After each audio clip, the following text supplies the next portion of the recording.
Itong kay Diskaya, pinapalaki ba nila? Oo. Pinapaganda nila yung kwento, pinapaganda nila yung presentasyon na kuno. Kami ang lumalaban sa korupsyon, ito, hinuhuli na namin itong mga taong to. Pero tingnan mo, scripted na scripted lahat. Scripted na scripted kung sino ang involved, kung sino mga congressman na involved, ngayon may mga senador na na-involved, sino ang DPWH officials, yung mga kawani, yung mga maliliit.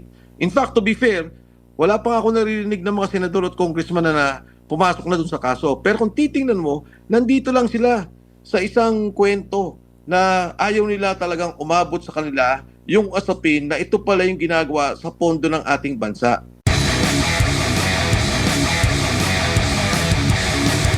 Nakikita nyo po ba niya may double standard talaga dito? And at the same time, kapansin-pansin nyo po, napapansin nyo ba yung ginagawa ngayon ng pamahalaan, especially yung pagha-hype mismo, like kagaya doon sa pag-aresto dito kay sa mga Diskaya, no, pati yung pagbiyahe sa kanya, talagang heavy televised talaga yung kanyang mismo ang pangulo pa ang nagbabanggit dito sa ano na ito, kumbaga dito sa development, no, nung pagsasampa ng kaso hanggang sa naglabas ng warrant of arrest hanggang sa paghuli dito, iba siya sa iba pang mga klase, no, yung talagang heavy televised siya, parang pinapayagan, talagang napapahiya na ng husto, do inaakusahan pa, pero kumbaga siya yung nagiging parang tingin ng iba, naging sacrificial lamb lang.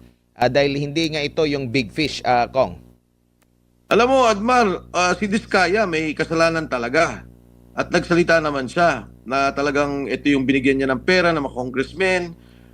In fact, sabi nga niya, di ba, ang kanyang punto de vista, parang lumalabas ng sa affidavit niya, kami ang pinilit ng DPWH, pinilit kami ng mga congressmen, ng mga politiko. Kami naman, negosyante lang. Parang ganyan yung kanyang punto de vista. Pero kasama siya. May kasalanan siya. Ang mabigat dito, Admar, sa nangyari, si Diskaya kasi, kung titingnan mo, siya yung unang nagsalita, di ba? Nag-open up, sabi niya, ito yung nangyari. Pinirmahan niya yung kanyang affidavit. Pero yung mga itinuro niya, walang kinakasuhan pa doon sa mga binanggit niya. Siya yung nauna Nagsalita na siya kagad, di ba? Na ito yung mga congressmen na involved dito sa problema ng flood control at yung hihingian nga ng pondo.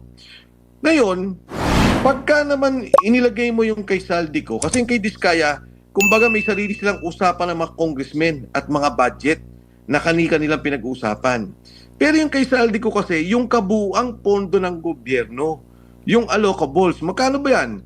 Umigit from the start 2022, parang ang una dyan 700 billion, pagkatapos 800 billion, pagkatapos 500 billion itong huli.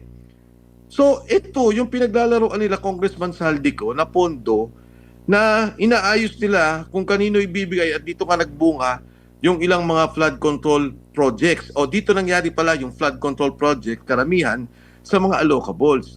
So naniniwala ako, Admar at MJ, marami pang mga kontraktor na dapat sumailalim sa kaso. Dahil sila din naman involved doon sa sinasabing korupsyon na pagkuha ng pondo ng gobyerno.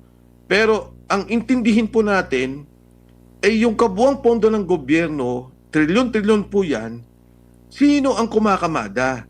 Kaya madalas ko sinasabi, MJ Admar, iyan, nung una, hindi ako nagsasalita laban kay Pangulo. Dahil ang sabi nung ni Gutesa, nagdi-deliver po ako kay Speaker Martin. Pagkatapos lumabas na si Saldico at hindi lang siya nagkwento. Nagpakita siya ng mga ebidensya, ng mga suitcases, ng mga mali-malitang pera na kanyang dinideliver. At sa aking pagkakalam, meron talaga siyang ledger. May pinanghahawakan siyang mga dokumento, kanino niya dinideliver ang pera. So very critical yung binabanggit ni Saldico dahil nga sa isang sindikato, kumbaga nagsama-sama kayo, sinasabi niya, ako naman nag-deliver ng pera sa pinaka-bossing. At sino yung mga bossing na yan? Kaya kung ang tanong mo sa akin, MJ, itong kay Diskaya, pinapalaki ba nila? Oo. Pinapaganda nila yung kwento, pinapaganda nila yung presentasyon na kuno. Kami ang lumalaban sa korupsyon, ito, hinuhuli na namin itong mga taong to. Pero tingnan mo, scripted na scripted lahat. Scripted na scripted kung sino ang involved, kung sino mga congressmen na involved, ngayon may mga senador na involved, sino ang DPWH officials, yung mga kawani, yung mga maliliit. In fact, to be fair, wala pa ako naririnig ng mga senador at congressman na pumasok na doon sa kaso. Pero kung titingnan mo, nandito lang sila sa isang kwento na ayaw nila talagang umabot sa kanila yung asapin na ito pala yung ginagawa sa pondo ng ating bansa. Kaugnay dyan, Admar, at saka MJ, yung pondo ng PhilHealth. Bakit yung 60 billion kinuha nyo sa PhilHealth? Bakit yung 70 billion na dapat nilalagay natin taon-taon para tulungan yung ating mga kababayan, palaki ng pondo ng PhilHealth, pagandahin yung programa, hindi nyo binigay. So, yung paglalaro ng pondong yan, hindi nagagawa ng mga diskaya yan. Hindi nagagawa ng isang senador yan o isang congressman. Nagagawa lang yan ng kabuuang administrasyon sa ilalim ng Pangulo. Para i-order mo ang pondong to, ilagay dito, at itong pondong to ay ilagay mo sa flood control, ay talagang galing lang yan sa kataas-taasan para yan mabuo yung sindikato ng pagnanakaw ng pondo. Opo. Dito po sa kay Congressman Zaldico, nakikita niyo po bang marami pang mga dapat na ibulgar pa ito? Kong? Sa akin pala na, Admar, marami pa. At marami pa dapat siyang sabihin tungkol dito. Dahil 3 taon to eh. 3 taon na-deliver ng pera. 3 taon na sinasabi niya, 2 billion naman ang quota nila. Etong sinabi niyang huli, di ba? At ito, Admar, MJ, hindi nga ito napag-usapan na. Ang sabi ni Zaldico, nag-deliver ako ng 25 billion dahil nag-inutos mo na ilagay ko yung 100 billion na insertion. Ngayon, sabi ni Senator Phil Lacson, ay hindi, ibang usapin yan. Ang nag-deliver dyan talaga ay si Yusek Bernardo. Deliver niya kay Trigib Olaybar, Yusek Olaybar at saka kay Yusek Bersamin. Tapos sabi ni Saldi, hindi, ibang usapin yan. At hindi 26 billion yan, 52 billion ang dineliver mo. Dahil ibang proyekto ang pinanggalingan yan. So doon pa lang sa kwentuhan nila, 77 billion kaagad ang pinagkikwentuhan natin. Ganyang katalamak yung sitwasyon natin dito, Admar at MJ. At ako'y naniniwala, marami pang kwento si Saldi. Kung kailan siya lalabas, hindi ko alam. Pero sa 3 taon na ikaw yung Committee on Appropriations Chairman at binunin nyo tong usapin na to, talagang marami siyang kwento na pwedeng ilabas. At tingin ko marami siyang dokumento na pwedeng ipakita. Opo, dito naman po sa mga hindi na mahagilap, ano po yung nakikita nyo rito? Sila ba ay sadyang hindi na pinabalik? Kasi nalala ko yung sinabi ni Congressman Ko na parang pinangakuan siya na wag nang bumalik, kami na bahala sa iyo. Pero ang ending parang siya yung siya yung ginagawang sacrificial lamb. Siya yung nagiging ngayon. Kaya siya nagsalita. Meron ba kayong nakikita din niya posibleng anggulo? Yung mga hindi na nahahagilap ngayon, nakikita, maaring ganun din po yung ginawa sa kanya? Sa kanila? Yes, Admar. Ako'y naniniwala doon sa binabanggit mo kasi ngayon pa lamang nga, malinaw na sa akin yung mga binanggit ng mga tao. Kasi kung ako, based on the testimony of Yusek Bernardo at binanggit naman din ni Zaldico, tapos nagbanggit din si Gutesa, pwede ko agad filean si Mark Texay at si Paul Estrada. Papakancel ko yung passport, papahuli ko sila. Katulad ng ginagawa lang kay Zaldico ngayon. Pero hindi nila ginagawa, di ba? Pinapabayaan nila, tumahimik lang kayo, tumabi lang kayo. Yung 90 sundalo na kasama ni Zaldico, wala naman nag-question doon. Totoo naman yung kay 90 sundalo na yun. Nila pinapatawag. Kasi kung ako yun, di ba ang tanong ko kagad, oy, ito mong sinasabi ni Sergeant Gutesa, nagsisinungaling ba to? Totoo, magsabi kayo ng totoo. Siyempre, malalaman nila kagad, sir, totoo po yan, nag-deliver kami, ganito, ganito. So, mapapatunayan, pero anong ginagawa? Wala, pinapatahimik lang. Nung banggitin si Secretary Pangandaman, ni Yusek Bernardo at ni E.S. Bersamin, ang unang gagawin ko kagad dyan, habulin sila. Oy, try give. At ikaw, Undersecretary Adrian Bersamin, ano tong delivery na pera na narinig ko? Ano bang ginawa nyo? Totoo ba to? At detalyado to armored car, Diamond Hotel, diyan kami kumukuha ng pera, dinideliver daw nila. Sabi ni Yusek Bernardo, pagkatapos, yun din ang binanggit naman ni Zaldico na totoo yan, pero mali ang figures nyo, 52 billion yan. Ano nangyari? Parang hindi na sila pinatawag, hindi sila kinausap. So, ito yung mga bagay. Ngayon si Secretary Pangandaman, pansinin ninyo, nung magsalita Zaldico, tanggal ka agad dyan, 4 na katao. Nung magsalita kay Manny Bunuan, tanggal ka agad. Kay Lacadbral, tanggal ka agad. Sabi nila, nagsisinungaling Zaldico, pero natatanggal to mga taong to. So, ano bang ibig sabihin nito? At ano ba ang nais natin? Gusto ba natin talagang katotohanan o gusto lang natin yung gusto nating katotohanan? Yung script na sinusundan natin. Kaya pinapakinggan ko kanina, Admar, tsaka MJC, Atty. Topacio, nabanggit din kanina kay Secretary Panelo. Sa akin, hindi na ako magtatanong ng script. Alam ko na yung script. At ang akin na lang paniwala, itong taong bayan ay hindi nila basta-basta manloloko. At patuloy tayong nagtutulak. Ano ba ang katotohanan? Patuloy nating sinasabi, nasaan ba yung perang yan? Kasi ang perang yan, alam mo, MJ Admar, hindi naman yan basta pera lang ng gobyerno.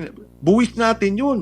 Di ba? Pera natin dapat yun na ginamit sana sa Opo. pangkalusugan. Opo. Ginamit sana sa infrastrukturang tama. So, tingin ko yung taong bayan talagang galit, naghahanap ng katotohanan at hindi pumapayag dun sa gusto nilang narrative o sa kwento na gusto nilang paniwalaan natin. Any comments po? Dahil meron pong at least dalawa na ba o tatlong opisyal ang nagsoli ng pera. Una, 100 plus million. Si Henry Alcantara ngayon nagsoli yata ulit ng 71 ba yun or 51, ganun din, million. Tapos nung isang araw naman, Regional Director ng NCR nagsauli din ng pera, congressman. Tingin nyo po ba ito ay lehitimo or parte rin ba ng sinasabi nyo pong script para nandun yung tiwala na ay magsasabi ito ng totoo at lahat ng mga sasabihin nito magiging gospel truth na. So kung sino yung idadamay nito, ito talaga yung mga big fish. Okay. Alam mo, Admar, kasi wala namang problema dyan sa nagsusoli ng pera. At sa aking pananaw, syempre hindi ko naman masabi, hindi ako naniniwala na yun lang ang nakuha ang pera ni Director Alcantara. Dahil ang daming bilyon ang pinag-uusapan at kinikwento niya eh. So, anyway, nagsusoli sila ng pera. Wala pa atang congressman na nagsoli ng pera, Admar, no? Pero ang alam ko lang yung kay Alcantara. Pero ang punto ko dito, kumbaga sa sindikato, meron kang sindikato ng droga. Kakaroon sila ng mga nagtutulak na droga kung saan-saan. Sa ngayon, ang inuhuli nila, yung sindikato na nasa baba, yung mga nagtutulak sa kalye, sa squatters area, ito yung mga hinuhuli nila. Siguro pipitas sila ng isang mataas, yun yung kwento. Pero ang sinasabi ko dito, paano kayong sindikato yung kabuuan na nangyari? Hindi naman to isang tao lang na si Alcantara. Maniwala ka kung talagang totohanin nila yung kinikwento ni Saldico, sino kumuha ng mga budget na yan, sino yung mga contractors, makikita nila kung sino yung katotohanan. Yung 100 billion na binanggit niya, na binigay ni Presidente, sino yung mga contractors nun? Doon malalaman natin. Dahil sinabi niya, nagbigay siya ng 25% batay doon sa 100 billion. Di ang ibig sabihin, itong mga projects na to talaga, medyo may problema. Kasi 25% kagad ang binawas doon pala sa pagbibigay ni Saldi. Paano pa yung ibang mga ahensya na nabigyan? DPWH, yung back committee, nagbayad ng buwis, siyempre kikita rin yung contractor. So, sa katanungan mo, Admar, pagpapaganda ng kwento, di ba? Na kunyari may nuhuli sila, may nagsusurrender, may pinoposasan, pero sa totoo lang, hanggang dyan na lang yung kwentong yan. Yung lalim, yung kabuuan, yung sistematikong korupsyon, hindi nila palalabasin. Dahil nga mismo, ang gobyerno sa pamumuno ng ating Pangulo, ni Speaker Martin, ang naging hepe nitong kabuang pagkuha o pagnakaw ng pondo ng gobyerno.